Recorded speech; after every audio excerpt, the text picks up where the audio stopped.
বন্ধুরা, আজকের আমার ভিডিওর বিষয়বস্তু হলো গন্ধরাজ গাছের গ্রীষ্মের আগের প্রথম পরিচর্যা। গ্রীষ্মকালীন পার্মানেন্ট একটি ফুলের গাছ হলো গন্ধরাজ। অসাধারণ সুন্দর রং এবং অত্যন্ত সুগন্ধযুক্ত একটি ফুল হলো গন্ধরাজ। আর এই কারণে আমরা প্রত্যেকটা বাগানই নার্সারি থেকে এই গাছের চারা কিনে এনে প্রতিস্থাপন করি। কিন্তু প্রতিস্থাপন করার কিছুদিন পর থেকে শুরু হয় নানা ধরনের সমস্যা। গন্ধরাজ গাছের অনেকগুলো সমস্যা আছে। প্রথম যে সমস্যা সেটা হলো গাছের পাতা হলুদ হয়ে যাওয়া, গাছের পাতা ফ্যাকাশে বর্ণের ধারণ করে। তাছাড়া গাছে কিছুতেই কুঁড়ি আসতে চায় না, যদিও বা কুঁড়ি আসে সেই কুঁড়িগুলো হঠাৎ করে কালো হয়ে শুকিয়ে ঝরে পড়ে। তো এই রকম নানা ধরনের সমস্যা কিন্তু আমাদের বাগানের প্রত্যেকটা গন্ধরাজ গাছে হয়ে থাকে। যদি তোমাদের বাগানে গন্ধরাজ গাছ থেকে থাকে আর গন্ধরাজ গাছে যদি এই সমস্যাগুলো হতে থাকে, তাহলে আজকের এই ভিডিওটা সম্পূর্ণ তোমাদের জন্য। কারণ আজকের এই ভিডিওতে আমি প্রথম থেকে যে পরিচর্যাগুলো দেখাবো, এই পরিচর্যাগুলো যদি তোমরা এই ফেব্রুয়ারি মাস থেকে করতে থাকো, তাহলে তোমাদের বাগানের গন্ধরাজ গাছে কিন্তু সারা বছর ফুল ফুটবে। তো আজকের এই ভিডিওটা সম্পূর্ণ দেখার অনুরোধ রইল। একটু স্কিপ করে দেখো না বন্ধুরা, স্কিপ করে দেখলে অনেক কিছুই মিস করে ফেলবে। নমস্কার, আমি লাবণী, আমার বাগানে তোমাদের সবাইকে জানাই স্বাগত। বন্ধুরা, প্রথমেই বলেছি গন্ধরাজ হলো একটি গ্রীষ্মকালীন ফুলের গাছ। তাই গ্রীষ্মকাল এবং বর্ষাকাল প্রচুর পরিমাণে এই গাছে ফুল ফোটে, কিন্তু শীতকালে একেবারেই ফুল ফোটে না, কারণ শীতকালে এই গাছ ডরমেন্সিতে থাকে। তবে গন্ধরাজ মূলত দুই ধরনের হয়, একটা দেশি প্রজাতি এবং একটা হাইব্রিড প্রজাতি। তো এই সময় নার্সারিতে যদি তোমরা গন্ধরাজ গাছের চারা কিনতে যাও, তাহলে তোমরা কিন্তু হাইব্রিড প্রজাতির চারাটাই কিনবে। দেশীয় প্রজাতির গন্ধরাজ গাছে গ্রীষ্মকালে অল্প কিছু ফুল ফোটে, বর্ষাকালে অনেক ফুল ফোটে, তবে শীতকালে একেবারেই ফুল থাকে না। তবে হাইব্রিড প্রজাতির গন্ধরাজ গাছে গ্রীষ্মকালেও ফুল ফোটে, বর্ষাকালেও ফোটে এবং শীতকালে কিছু কিছু ফুল ফুটতে দেখা যায়। বন্ধুরা, এবার বলবো, যদি তোমরা গন্ধরাজ গাছ এই সময় নার্সারি থেকে কিনে এনে প্রতিস্থাপন করতে চাও, তাহলে সেই গন্ধরাজ গাছগুলোকে কিভাবে কোন মাটিতে প্রতিস্থাপন করবে। বাগানের সাধারণ মাটি নিতে হবে 40%, 30% কম্পোস্ট নিতে হবে, 20% কোকোপিট নিতে হবে এবং 10% নিতে হবে বালি।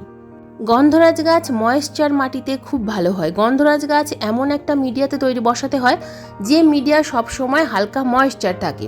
গ্রীষ্মকালে আমরা যদি মিডিয়ার মধ্যে কোকোপিট বা কম্পোস্ট ইউজ না করি, তাহলে মিডিয়া খুব তাড়াতাড়ি শুকিয়ে যাবে এবং গাছে যে কুঁড়িগুলো আসবে সেই কুঁড়িগুলো শুকিয়ে ঝরে পড়বে। তো এইভাবে মিডিয়া তৈরি করে তোমরা নতুন চারাগাছ কিন্তু প্রতিস্থাপন করতে পারবে। এরপর 3 নম্বর যে কাজ, সেটা হলো প্রুনিংয়ের কাজ। এই সময় আমরা আমাদের বাগানের গন্ধরাজ গাছে প্রুনিং করতে পারি। যদি তোমাদের গাছ ছোট গাছ হয়, খুব বেশি ঝোপালো নয়, তো সেই গাছগুলোকে প্রুনিংয়ের সাহায্যে কিন্তু ঝোপালো তৈরি করবে। তো আমার এই যে গাছটা দেখতে পাচ্ছ, যথেষ্ট ঝোপালো হয়েছে, কারণ আমি বর্ষাকালে এই গাছে প্রুনিং করেছিলাম এবং রিপোর্টিংও করেছিলাম। তো এখন আমি তোমাদেরকে শুধুমাত্র দেখো হালকা করে প্রুনিং করে দেখালাম যে কোন জায়গা থেকে প্রুনিং করতে হবে। এই যে দুটো পাতা দেখছো, এই দুটো পাতার উপর থেকে প্রুনিং করলাম। তো দুটো পাতার সাইড থেকে কিন্তু আবার নতুন নতুন শাখা আসবে এবং সেই শাখায় কিন্তু ফুল ফুটবে। তাছাড়া শীতকালে যদি তোমাদের বাগানের গন্ধরাজ গাছের কোনো ডাল শুকিয়ে যায়, তো সেই শুকনো ডালগুলোকে কিন্তু এবার পরিষ্কার করে কেটে ফেলতে হবে।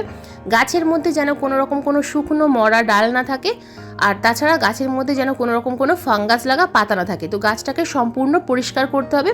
আমার এই যে গাছটা দেখতে পাচ্ছ, এই গাছের নিচের কাণ্ডের কাছে অনেকগুলো শাখা ছিল, তো শাখাগুলোকে আমি কেটে ফেললাম। তো নিচের দিকের কাণ্ডটাকে আমি পরিষ্কার করে দিলাম। তো এবার যে কাজটা আমাদের চতুর্থ যে কাজটা করতে হবে, সেটা টবের মিডিয়াটা খুব ভালোভাবে খুশে দিতে হবে এবং খোসার সময় খুব ভালোভাবে লক্ষ্য করতে হবে যে রুট বাউন্ড হয়েছে কিনা। আমার এই গাছটা আমি বর্ষার ঠিক আগে রিপোর্ট করেছিলাম, যে কারণে এই মুহূর্তে আমার আর রিপোর্ট করার প্রয়োজন হচ্ছে না। তো আমি এখন আর রিপোর্ট করছি না। তো আমি শুধুমাত্র এই গাছে এখন খাবার দেবো। তো কি খাবার দেবো সেটা অবশ্যই দেখাবো। এই মাটিটা যেহেতু বদ্ধ হয়ে আছে অনেক দিন, সেই কারণে আমাদেরকে কিন্তু এই মাটিতে এমন কিছু উপাদান প্রয়োগ করতে হবে যে খাবারগুলো দিলে আমাদের টবের মিডিয়া অ্যাসিডিক তৈরি হবে এবং গাছে প্রচুর পরিমাণে ফুল আনতে সক্ষম হবে। তো গাছে আমরা খাবার অবশ্যই প্রয়োগ করব। তো খাবার দেওয়ার আগে কিছু উপাদান আমাদেরকে কিন্তু দিতেই হবে, কারণ অনেক সময় গাছে খাবার প্রয়োগ করা সত্ত্বেও গাছ সেই খাবারটা গ্রহণ করতে পারে না। তো যে কারণে খাবার দেওয়ার আগে কয়েকটা উপাদান আমাদেরকে কিন্তু টবের মিডিয়াতে দিতে হবে। তো কিছুটা পরিমাণ মাটি আমি এখান থেকে তুলে নিচ্ছি। দেখো, তুলে নেওয়ার সময় শিকড় কিন্তু ওপরের দিকে কিছুটা ছিঁড়ে যেতে পারে, তো ভয় পাওয়ার কোনো কারণ নেই। যদি তোমাদের গাছের রুট বাউন্ড হয়ে যায়, তাহলে এই গাছটাকে সম্পূর্ণ টব থেকে বার করতে হবে এবং রুট বল না কেটে তোমরা বড় টবে প্রতিস্থাপন করতে পারো। তাছাড়া তোমরা রুট বল কেটে এই একই টবে প্রতিস্থাপন করতে পারো। নিচের দিক থেকে সামান্য পরিমাণে একটু কেটে দেবে এবং সাইড থেকে একটু কেটে দিয়ে রুট বল কেটে দিয়ে তারপর গাছটাকে কিন্তু এই টবে প্রতিস্থাপন করতে পারবে। তো যেহেতু আমি রিপোর্ট করলাম না, তো এখানে আমি কয়েকটা খাবার দেবো। তো কি খাবার দেবো, প্রথমেই দেখো আমি টবের কিনারা বরাবর একটা গ্যাপ তৈরি করে নিয়েছি। তো এখানেই খাবারটা দেবো। প্রথম যে খাবারটা দেবো সেটা হলো নিমখোল। নিম খোল টবের মাটিতে প্রয়োগ করলে টবের মাটিতে যদি প্রচুর পরিমাণে কোনো রকমভাবে পোকামাকড়ের আক্রমণ হয়ে থাকে, যদি ফাঙ্গাস প্রবলেম হয়ে থাকে, তাহলে নিম খোল দিলে সেগুলো কিন্তু আর একদম থাকবে না। 10 ইঞ্চি টবের ক্ষেত্রে আমি 2 চামচ পরিমাণ নিম খোল প্রয়োগ করছি। তো এরপর যে উপাদানটা দেবো সেটা হলো হলুদ গুঁড়ো। বন্ধুরা, হলুদ গুঁড়ো টবের মাটিতে দিলে যদি কোনো রকম কোনো ছত্রাক বা ফাঙ্গাস থেকে থাকে তাহলে কিন্তু সেটা সম্পূর্ণরূপে একেবারেই ঠিক হয়ে যাবে। তো একদম সম্পূর্ণ ঘরোয়া উপায়ে এই হলুদ গুঁড়োটা তোমরা গাছে প্রয়োগ করতে পারো। তাছাড়া তোমরা এখানে ফাঙ্গিসাইডও দিতে পারো। তো দুটো উপাদান দিয়ে দিলাম। এরপর যে উপাদানটা দেবো বন্ধুরা, সেটাও কিন্তু সম্পূর্ণ ঘরোয়া একটি উপাদান, সেটা হলো দারুচিনির গুঁড়ো। দারুচিনি যেগুলো আমরা রান্নার কাজে ব্যবহার করি, সেই দারুচিনির গুঁড়ো 1 চামচ পরিমাণ। তো এটাকে একটু রোদ্দুরে দিয়ে যদি মিক্সার গ্রাইন্ডারে একটু ঘুরিয়ে নিতে পারো তাহলে কিন্তু খুব সুন্দর এইভাবে গুঁড়ো হয়ে যাবে। তো সামান্য একটু গোটা গোটা থাকলেও কোনো অসুবিধা নেই। তো এরকম 1 চামচ পরিমাণ দারুচিনি পাউডার আমি দিয়ে দেবো। দারুচিনি পাউডারটা কেন দিলাম, টবের মাটিতে যদি আমরা বিশেষ করে যদি আমরা এই গাছের রিপোর্ট করি, শিকড় কাটাই ছাটাই করি, তাহলে এই দারুচিনির পাউডার যেহেতু রুট হরমোনের কাজ করে, একদম ন্যাচারাল রুট হরমোন, তো যে কারণে দারুচিনির পাউডার দিলে আবার নতুন রুট আসবে এবং গাছে প্রচুর পরিমাণে গ্রোথ হবে। এরপর এখানে দিয়ে দেবো আমি কম্পোস্ট। তো আমি এখানে কাউডাং কম্পোস্ট অর্থাৎ গোবর সার দিচ্ছি, তোমরা এখানে কিন্তু ভার্মি কম্পোস্টও দিতে পারো। তো টবের সাইজ অনুযায়ী কম্পোস্টটা আমাদেরকে প্রয়োগ করতে হবে। যেহেতু আমি এই গাছটা রিপোর্ট করলাম না, সেই কারণে আমি কিন্তু কম্পোস্টটা উপর থেকে দিয়ে দিচ্ছি। যদি তোমরা রিপোর্ট করো গাছের, তাহলে তোমরা কিন্তু মিডিয়াটা, আমি যেভাবে মিডিয়া তৈরি করার কথা বললাম সেই একই রকমভাবে মিডিয়া তৈরি করে এই গাছের কিন্তু রিপোর্ট করবে। তো দিয়ে দিলাম আমি 4 মুঠো পরিমাণ কম্পোস্ট। এরপর যে মাটিটা আমি তুলে রেখেছিলাম সেই মাটিটা আমি উপর থেকে ভালোভাবে চাপা দিয়ে দেবো। তো এই কাজটা এই সময় ফেব্রুয়ারি মাসের শুরুতেই এই কাজটা করে ফেলো বন্ধুরা। যত তাড়াতাড়ি তোমরা এই কাজটা করতে পারবে তত তাড়াতাড়ি কিন্তু তোমাদের গাছে ফুল আসবে। তো যদি তোমরা রিপোর্ট করো তাহলেও এই খাবারটা রিপোর্ট করার ঠিক পরে এই উপাদানগুলো দিয়ে তারপর গাছে কিন্তু জল প্রয়োগ করতে হবে। তো শুধু জল তো আমি দেবো না, এখন আমি যে জলটা দেবো সেটা গাছে প্রয়োগ করলে মাটি অ্যাসিডিক হবে। তো আমি এখানে ইউজ করছি ভিনিগার। তোমরা এখানে কিন্তু লেবুর খোসা ভেজানো জল প্রয়োগ করতে পারো। তাছাড়া চা পাতা ভেজানো জল প্রয়োগ করতে পারো, বা শুধুমাত্র ইউজ করা চা পাতা বা ফ্রেশ চা পাতা 1 চামচ টবের মাটিতে দিয়ে দিতে পারো। তবে ভিনিগার দিলে এই গাছের ক্ষেত্রে কাজ খুব ভালো হয়, কারণ গন্ধরাজ গাছ খুব বেশি অ্যাসিডিক সয়েল পছন্দ করে। তো 1 লিটার জলে এরকম 1 চামচ অর্থাৎ 5 ml ভিনিগার নিয়ে 1 লিটার জলের মধ্যে ভালোভাবে মিশিয়ে নেব, নিয়ে তারপর গাছের গোড়ায় প্রয়োগ করব। তো ভিনিগার যদি আমরা টবের মাটিতে মাসে 1 বার প্রয়োগ করতে পারি, খুব ভালো রেজাল্ট পাওয়া যায়। টবের মাটি অ্যাসিডিক থাকে, টবের মাটি অনেক সময় বদ্ধ হয়ে থাকার কারণে ক্ষারীয় হয়ে যায়, তাই মাঝে মধ্যে কিন্তু তোমরা এই ভিনিগারটা অবশ্যই প্রয়োগ করতে পারবে। তোমরা এই ভিনিগার গোলাপ গাছে বা জবা গাছেও প্রয়োগ করতে পারবে। যে সমস্ত গাছ অ্যাসিডিক সয়েল ভালোবাসে সেই সমস্ত গাছে এই ভিনিগারটা প্রয়োগ করে দেখবে গাছে প্রচুর পরিমাণে ফুল আসবে। তো তোমরা এখানে অ্যাপেল সাইডার ভিনিগার অথবা এই যে হোয়াইট ভিনিগার যেটা আমরা দিলাম সেটাও ইউজ করতে পারো।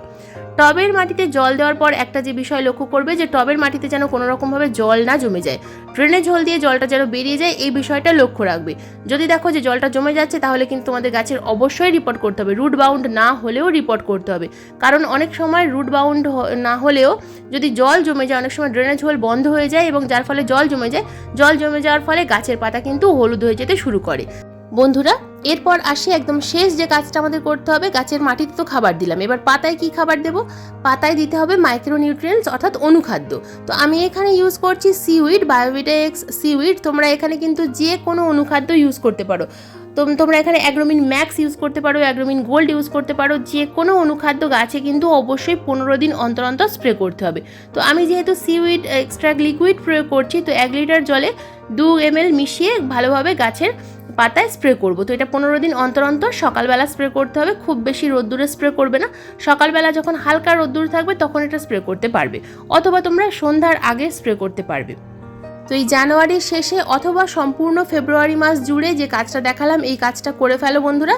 এই কাজটা করার কয়েকদিনের মধ্যেই কিন্তু গন্ধরাজ গাছে কি খাবার প্রয়োগ করতে হবে সেই নিয়ে ভিডিও দিয়ে দেবো আমি। তো এই বায়োভিটা এক্স বা যে কোনো মাইক্রোনিউট্রিয়েন্ট স্প্রে করার ঠিক 3 দিন পর গাছে যে কোনো পেস্টিসাইড ইউজ করবে। পেস্টিসাইড স্প্রে করার ঠিক 3 দিন পর গাছে ফাঙ্গিসাইড স্প্রে করবে। গন্ধরাজ গাছে কাকা অথবা কনফিডার পেস্টিসাইড ইউজ করতে পারো, এবং ফাঙ্গিসাইড হিসাবে তোমরা অ্যামিস্টার টপ ইউজ করতে পারো। তো এই কাজগুলো অল্টারনেটিভভাবে যদি তোমরা করতে পারো, গন্ধরাজ গাছে কিন্তু কখনো কোনো রকম কোনো সমস্যা আসে না। এই সমস্ত পরিচর্যার পাশাপাশি বন্ধুরা গন্ধরাজ গাছকে কিন্তু এখন থেকে ফুল সানলাইটের মধ্যে রাখতে হবে। একেবারেই কোনো রকম কোনো ছায়া জায়গায় রাখা যাবে না, সেডি জায়গায় রাখা যাবে না। গাছে যেন পোকামাকড়ের আক্রমণ না হয়, কোনো রকম কোনো ফাঙ্গাস প্রবলেম না হয়, এই বিষয়টা তোমরা একটু লক্ষ্য রাখবে। তবেই কিন্তু তোমরা গন্ধরাজ গাছ থেকে প্রচুর পরিমাণে ফুল পাবে। এর পরবর্তী ভিডিও কয়েকদিনের মধ্যেই আসবে। গন্ধরাজ গাছে কি খাবার প্রয়োগ করতে হবে, কোন মাইক্রোনিউট্রিয়েন্ট স্প্রে করলে গন্ধরাজ গাছের কুঁড়ি ঝরে পড়বে না, প্রত্যেকটা বিষয় কিন্তু পরপর প্রতি মাস অনুযায়ী ভিডিও আসবে। আর আজকের এই ভিডিও নিয়ে যদি কোনো রকম কোনো প্রশ্ন থাকে অবশ্যই কমেন্ট বক্সে কমেন্ট করবে, আমি যথাযথ উত্তর দেওয়ার চেষ্টা করব।